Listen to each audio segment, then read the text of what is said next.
Hello guys, जादूगर class में आपका स्वागत है। वो कहा है किसी ने कि कड़ी से कड़ी जोड़ते जाओ, कि कड़ी से कड़ी जोड़ते जाओ तो जंजीर बन जाती है, और मेहनत पे मेहनत करते जाओ तो तकदीर बन जाती है। मेहनत पे मेहनत करते जाओ तो तकदीर बन जाती है। जब खुदा ने आपको इस ज़मीन पर छोड़ा होगा तो कुछ अच्छे करने के लिए छोड़ा होगा। कुछ अच्छा काम करो जिससे कि दुनिया आपके मरने के बाद में याद करे। वो कहा है कि बनाने वाले ने भी तो तुझे, कि बनाने वाले ने भी तो तुझे किसी कारण से बनाया होगा, और छोड़ा होगा ज़मीन पर जब तुझे तो उसके सीने से भी दर्द तो आया होगा, उसके सीने से भी दर्द तो आया होगा। तो आज हम आपको पढ़ाएंगे समांतर प्लेट संधारित्र की धारिता का व्यंजक। और पिछली वीडियो में हमने आपको पढ़ाया था संधारित्र क्या होता है और संधारित्र का सिद्धांत क्या होता है। तो जो संधारित्र का हमने सिद्धांत बताया था वो अच्छी तरीक़ा से आपको पता होना चाहिए। तो उसमें संधारित्र के सिद्धांत में हमने क्या किया था, एक बार रिवाइज करा दे रहे हैं कि एक हमने धनावेश प्लेट ली थी और एक उदासीन प्लेट थी। जब हम धनावेश प्लेट को उदासीन प्लेट के पास लाए थे तो उदासीन प्लेट से जो ऋणावेश था वह इस धनावेश की प्लेट की ओर आकर्षित हो गया था ऋणावेश, और धनावेश जो था वो प्रतिकर्षण हो गया था। और जो धन प्लेट, जो दूसरी प्लेट थी, जो उदासीन प्लेट थी, वो हमने पृथ्वी से जोड़ दी थी। तो उसका जो बाहर का जो धनावेश था वो पृथ्वी में चला गया था। कहाँ चला गया था? पृथ्वी में चला गया था। तो ये आपका सिद्धांत हमने बताया था, जिससे हमारा पहली वाली प्लेट पर विभव कम हो गया था, जैसे धारिता बढ़ गई थी। तो आज हम आपको पढ़ाएंगे संधारित्र की धारिता का व्यंजक। तो इसमें हम दो प्लेट लेते हैं, x और y। ये एक प्लेट आपकी x है और दूसरी प्लेट आपकी y है। जब हम इस x प्लेट को प्लस Q कूलम का आवेश देते हैं इस तरीक़ा से, तो जो आवेश हम इसे देंगे तो किसी स्रोत के द्वारा देंगे। तो ये उदासीन जो दूसरी प्लेट होती है वो उदासीन प्लेट होती है। ये हमने आपको संधारित्र के जो हमने सिद्धांत कराया था उसमें बताया था। तो ये उदासीन प्लेट है, तो प्रेरण के द्वारा इस जो ऋणावेश होता है वो इसकी ओर आकर्षित हो जाता है और धनावेश होता है वो प्रतिकर्षित हो जाता है। लेकिन ये जो धनावेश, जो बाहर वाला धनावेश होता है वो हम पृथ्वी से ये प्लेट जोड़ने के कारण ये धनावेश होता है वो कहाँ चला जाता है? पृथ्वी में चला जाता है। तो इसके अंदर की तरफ केवल ऋणावेश बचता है।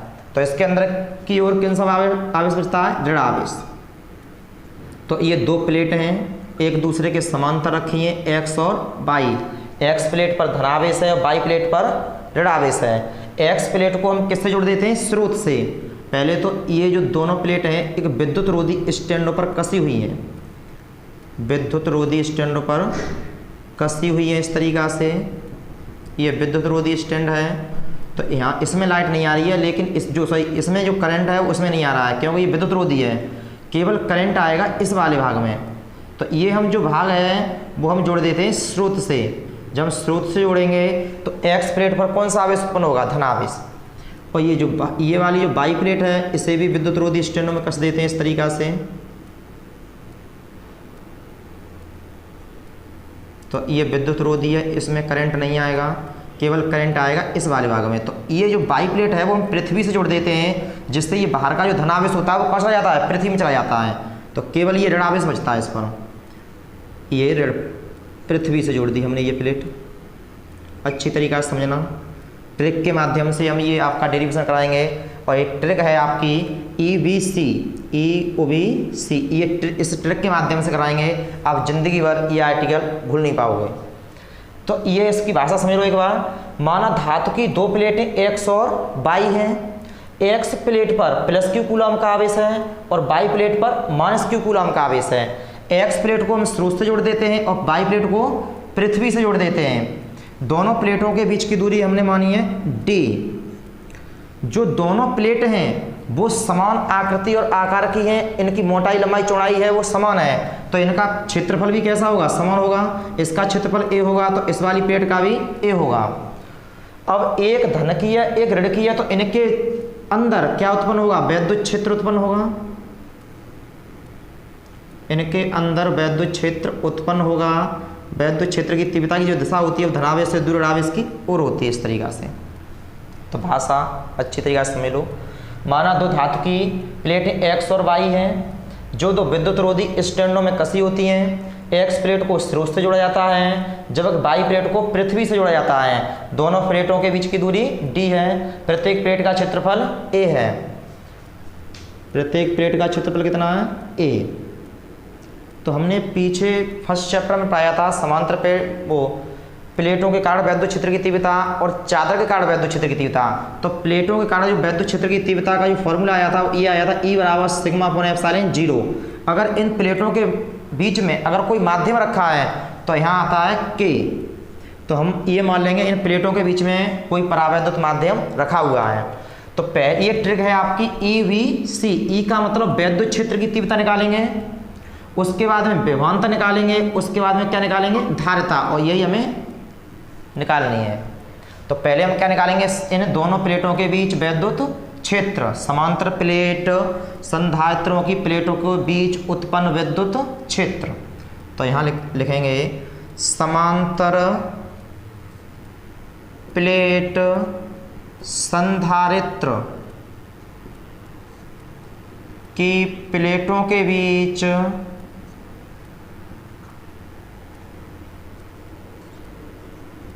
उत्पन्न वैद्युत क्षेत्र। वैद्युत क्षेत्र E बराबर फॉर्मूला होता है sigma upon K epsilon not, क्योंकि हमने माना है इसमें माध्यम रखा हुआ है। E बराबर, और ये सिग्मा होता है वो आवेश का पृष्ठीय घनत्व होता है, क्योंकि अगर प्लस क्यू कूलम का आवेश है तो ये यहाँ जो पृष्ठीय घनत्व होगा वो प्लस में आएगा, माइनस क्यू कूलम का आवेश है तो पृष्ठीय घनत्व माइनस में आएगा। तो प्रत्येक प्लेट का क्षेत्रफल समान है, आवेश समान है दोनों का, और इसका जो पृष्ठीय घनत्व होगा वो भी आपका इसका भी सिग्मा होगा और इसका भी सिग्मा होगा। तो ये सूत्र होता है सिग्मा बराबर Q अपॉन A। पढ़ाया है हमने आपका आवेश का पृष्ठीय घनत्व आपको। तो सिग्मा के स्थान पर हम रख सकते हैं Q अपॉन A, और ये नीचे क्या है? K, और ये एप्सिलॉन नॉट यहाँ लिख सकते हो, चूंकि सिग्मा बराबर Q अपॉन A। यहाँ जहाँ सिग्मा है वहाँ हमने रख दिया है Q अपॉन A। ये हो गया आपका Q अपॉन A, K का K है, एप्सिलॉन नॉट का एप्सिलॉन नॉट है। तो ट्रिक क्या है हमारी? EVC। ट्रिक क्या है?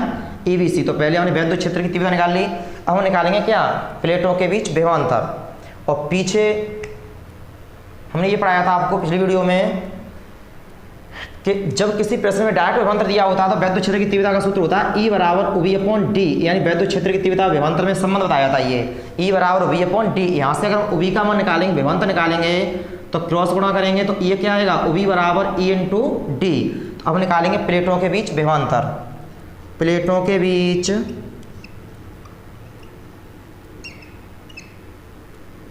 विभवांतर फॉर्मूला है V बराबर E इंटू D।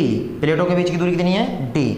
तो ये हो जाएगा UV बराबर, E का मान यहाँ उठा के रखेंगे तो Q upon A K epsilon not into D। ये है विभवांतर QD बट्टे A K एप्सिलॉन नॉट। अब क्या ट्रिक है आपकी?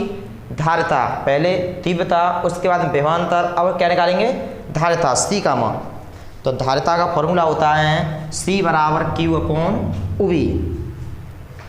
धारिता का फॉर्मूला है, धारिता समांतर प्लेट संधारित्र की प्लेटों के बीच धारिता। धारिता C बराबर Q अपॉन UV।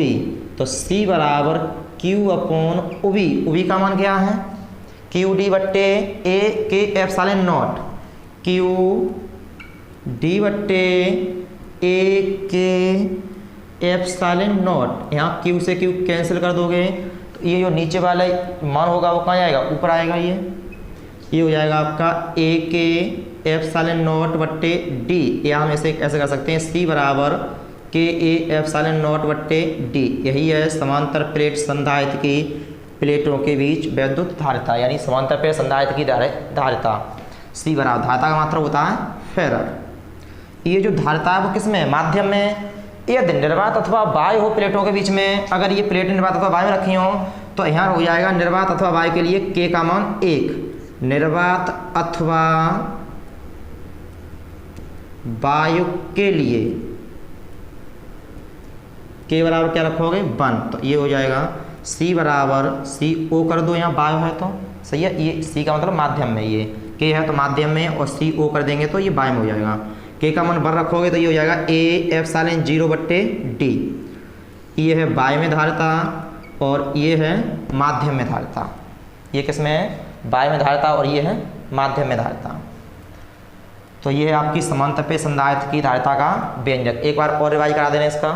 माना धातु की 2 प्लेटें एक्स और वाई हैं, एक्स और वाई है, एक्स प्लेट पर प्लस क्यू कूलम का आवेश है, वाई प्लेट पर माइनस क्यू कूलम का आवेश है। क्योंकि एक्स प्लेट को हमने स्रोत से जोड़ा है और वाई प्लेट को किससे जोड़ा है हमने? पृथ्वी से। प्लेट के द्वारा ये अंदर की माइनस आवेश होता है, बाहर की ओर प्लस का आवेश होता है। ये संधारित्र के सिद्धांत में बताया था हमने, एक फिर बता रहे हैं दोबारा। तो ये जो धनावेश होता है वो कहाँ चला जाता है? इस प्रतिकर्षित हो जाता है इससे, और ये हमने पृथ्वी से जोड़ दिया है तो धनावेश कहाँ चला जाता है? पृथ्वी में। तो केवल ये ऋणावेश बचता है आपका। तो धातु की 2 प्लेट एक्स और वाई हैं जो 2 विद्युत रोधी स्टैंडों में कसी होती हैं। एक्स प्लेट को स्रोत से जोड़ा जाता है जबकि वाई प्लेट को पृथ्वी से जोड़ा जाता है। दोनों प्लेटों के बीच की दूरी डी है, प्रत्येक प्लेट का क्षेत्रफल ए है, आवेश का पृष्ठ घनत्व सिग्मा है। तो ट्रिक थी आपकी ईबीसी। कौन सी ट्रिक थी? ईबीसी। ई का मतलब वैद्युत क्षेत्र की तीव्रता निकालेंगे पहले, उसके बाद विभवांतर निकालेंगे, उसके बाद में क्या आ जाएगी? धारिता आएगी। तो प्लेटों के बीच वैद्युत क्षेत्र की तीव्रता का सूत्र होता है सी बराबर वो ई बराबर सिग्मा अपॉन के एप्सिलॉन नॉट।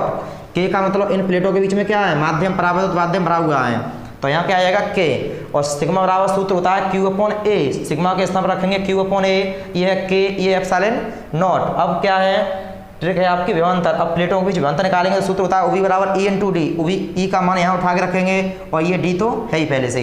उबी के बाद में अब क्या निकालेंगे? धारिता, क्योंकि उसके बाद में क्या है? सी। धारिता सी बराबर क्यू अपॉन उबी, क्यू रखा है ये, और उबी का मान ये रखेंगे हम क्यू डी बट्टे ए के एप्सिलॉन नॉट। क्यू से क्यू काट देंगे तो ये हो जाएगा ए के एप्सिलॉन नॉट बट्टे डी। ये आपकी समांतर संधारित्र की धारिता का फॉर्मूला है। निर्वात धातु वाई के लिए के का मान 1 रखते हैं तो ये हो जाएगा ए एप्सिलॉन नॉट बट्टे डी। थोड़ा सा और समझते हैं इसमें, नोट पॉइंट कर लो। विलगित गोली चालक की धारिता में बताया था। यह है आपकी वायु में धारिता का सूत्र और यह है माध्यम में धारिता का सूत्र। तो इसका हम अगर परावर्तन के लिए निकालें तो ये देखो वायु में हम जानते हैं कि वायु के लिए धारिता सी यू बराबर है ए एप्सिलॉन नॉट बट्टे डी, समीकरण नंबर 1 कर लो। और माध्यम में धारिता कितनी है? सी बराबर के ए एप्सिलॉन नॉट बट्टे डी, समीकरण नंबर 2 कर लो। समीकरण 2 में समीकरण 1 का भाग 2 दोगे तो ये के का बना जाएगा। ध्यान देखेंगे समीकरण 2 में समीकरण 1 का भाग देने पर लिख लेना यहाँ पर। ये किस में? वायु में धारिता है और ये किस में? माध्यम में धारिता है। तो समीकरण 2 में समीकरण 1 का भाग देंगे तो ये हो जाएगा सी अपॉन सी यू बराबर के ए एप्सिलॉन नॉट बट्टे डी, पूरे के बट्टे हो जाएंगे ए एप्सिलॉन नॉट बट्टे डी, डी से डी कैंसिल, ए एप्सिलॉन 0 से ए एप्सिलॉन 0 कैंसिल, तो ये आएगा सी अपॉन सी यू बराबर के। अगर सी का मान निकालेंगे तो ये क्रॉस गुणा कर देंगे तो ये हो जाएगा के सी ओ। तो ये माध्यम में धारिता होती है वो वायु में धारिता और परावर्तन के गुणनफल के बराबर होती है। अब थोड़ा सा और कभी कभार ये पूछ लेता है कि जो समांतर प्लेट संधारित्र की जो धारिता होती है वो किन किन बातों पर निर्भर करती है, यानी किस किस मान पर निर्भर करती है। तो यहाँ से देखते हैं, ये है समांतर प्लेट संधारित्र की धारिता का सूत्र सी बराबर के ए एप्सिलॉन नॉट बट्टे डी। तो यहाँ से ये स्पष्ट होता है कि जो धारिता है वो निम्न 3 बातों पर निर्भर करती है। देखो, परावैद्युतांक पर, क्षेत्रफल पर और प्लेटों के बीच की दूरी पर। एप्सिलॉन नॉट ये कांस्टेंट वैल्यू है जिसका मान होता है 8.85 गुणा 10⁻⁻⁻⁻ कूलम स्क्वायर बटे न्यूटन मीटर स्क्वायर। तो इसका मान कांस्टेंट होता है, इसका मान न कम होगा न ज़्यादा होगा। तो धारिता होती है वो एप्सिलॉन नॉट पर निर्भर नहीं करेगी। तो जो धारिता है वो कितनी बात पर निर्भर करती है? परावैद्युत माध्यम पर, क्षेत्रफल पर और प्लेटों के बीच की दूरी पर। तो यहाँ समांतर प्लेट संधारित्र धारिता निम्न 3 बातों पर निर्भर करती है।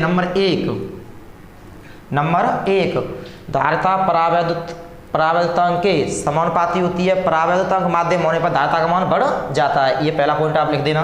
दूसरा पॉइंट, धारिता क्षेत्रफल के समानुपाती होती है। यदि प्लेटों के बीच क्षेत्रफल अधिक होगा तो धारिता का मान बढ़ जाएगा, क्योंकि धारिता है वो क्षेत्रफल के समानुपाती है। धारिता किसके समानुपाती है? क्षेत्रफल के समानुपाती है। तीसरा पॉइंट, धारिता प्लेटों के बीच की दूरी के व्युत्क्रम के समानुपाती होती है। सी प्रोपोर्शनल 1/d, सी प्रोपोर्शनल 1/d। तो यहाँ से ये स्पष्ट होगा, यदि प्लेटों के बीच की दूरी, प्लेटों के बीच की दूरी यदि हम कम कर दें तो धारिता का मान बढ़ जाएगा, और यदि प्लेटों के बीच की दूरी हम बढ़ा दें तो धारिता का मान कम हो जाएगा। यही है आपकी संधारित्र की धारिता किन किन बातों पर निर्भर करती है।